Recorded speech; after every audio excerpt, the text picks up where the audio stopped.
All right.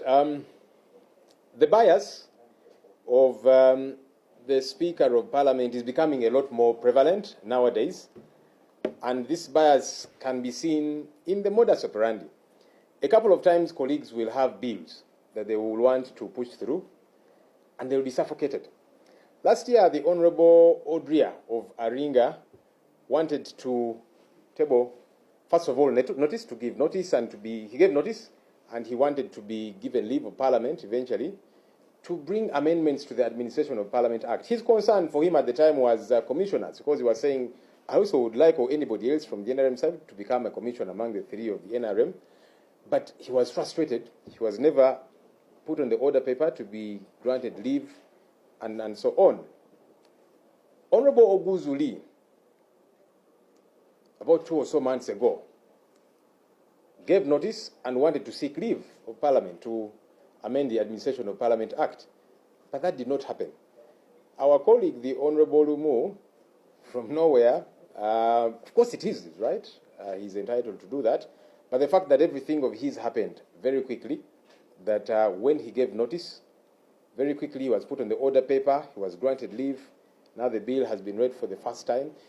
It is very concerning when, as a presiding officer, you operate that way. You seem to have interest in particular matters, and yet you're denying other colleagues the right that they do have, which is problematic. Because you see, when you look at the schedule, the bill was now sent to the Legal and Parliamentary Affairs Committee. When you look at the schedule of the Legal and Parliamentary Affairs Committee, they want to process this bill in 3 days. That rarely happens. Everything is being done at a supersonic speed, and according to the schedule, Tuesday next week, they want Parliament to conclude the matter. That's when now it will be tabled for its final reading, and so on. Why the hurry? Madam Speaker, why do you seem to be very interested in this matter? And that's what colleagues were asking yesterday. That's what all of us are trying to establish. Do you have particular interest in this matter? It's a question that hopefully we'll get an answer to it.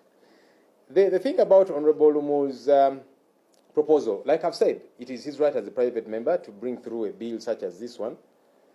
But he has consulted opposition political parties.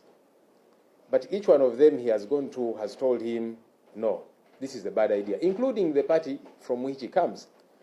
So how can he say that he's doing this for the good of the opposition when the political parties that belong to the opposition have all told him this is a bad idea? So it is very clear who Honourable Lumu is working for in regard to this particular matter. Now, for our colleague not to be bothered about certain critical things, whether it be corruption, poor service delivery, bad governance, and so on, but for him and a few others, the biggest challenge our country is having is the leader of the opposition and how he gets to be in office. So that clearly shows you that these issues are not of concern. This person who is talking about them, this senior is talking about corruption, bad governance, poor service delivery, and so on. This person is the problem. We need to see how we fix him. And clearly, he's having those who are aiding him. There are people that were not happy that Joel Senyonyi became leader of the opposition. They continue to be unhappy.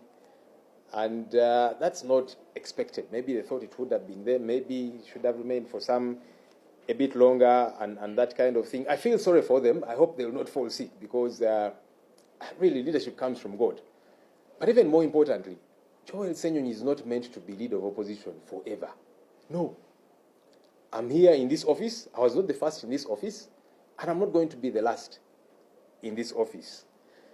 But what's important is, while I am in this office, I will execute my duty to the letter. I will keep the government in check. I'll not keep quiet about corruption in government, corruption in this building, Parliament, issues of poor service delivery. I will not keep quiet.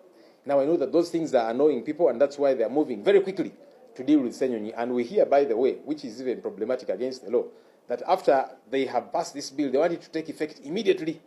Senyonyi vacate office, so that now we get to hold elections and that kind of thing, which is against the principles of law because the law does not operate retrospectively. But that is the scheme, the clandestine scheme that some of these our colleagues do have. Nonetheless, like I've said, while I am in this office, I'll not shy away from executing my duty because that's why I'm here anyway.